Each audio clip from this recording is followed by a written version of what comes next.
Breakfast বা school কলেজে টিফিনের জন্য আজ একটা হেলদি রাগি প্যানকেক আপনাদের সাথে শেয়ার করছি।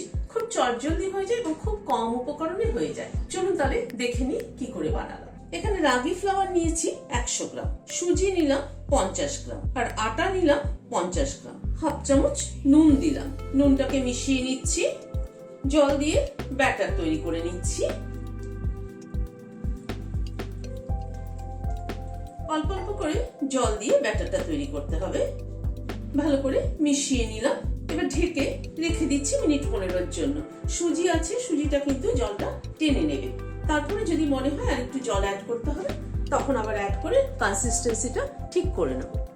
ব্যাটারটা রেস্টে থাকতে থাকতে একটা কোকোনাট চাটনি বানিয়ে নিচ্ছি খাওয়ার জন্য। ফ্রেশ গ্রেটেড কোকোনাট নিলাম, এরকম বাটির 1 বাটি। খানিকটা ধনেপাতা ছিঁড়ে দিয়ে দিলাম,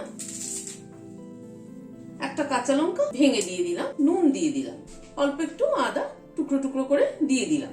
লেবুর রস দিচ্ছি, একটা পাতি লেবুর অর্ধেকটা নিয়েছি। পরিমাণ মতো জল দিয়ে দিলাম। এবার এটার একটা পেস্ট তৈরি করে নিচ্ছি। পেস্টটা তৈরি করে নিলাম।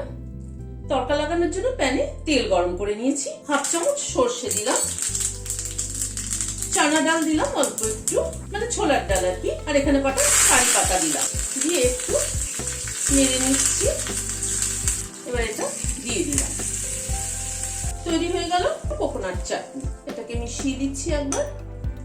এবার ব্যাটারটা দেখে নিচ্ছি।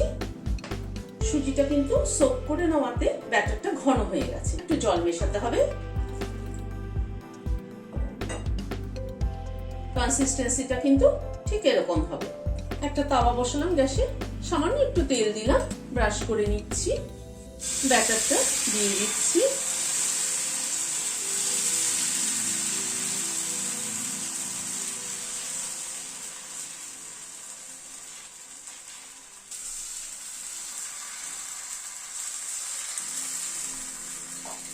ওপরে একটু পেঁয়াজ ছড়িয়ে দিচ্ছি, একটু ধনেপাতা ছড়িয়ে দিলাম। পেঁয়াজ আর ধনেপাতাটাকে একটু চেপে চেপে দিচ্ছি। চারপাশ দিয়ে একটু তেল দিয়ে দিচ্ছি। এবার একটু উল্টে দিচ্ছি। উল্টে এপিঠটাও চেপে চেপে ভেজে নিচ্ছি। তুলে নিচ্ছি।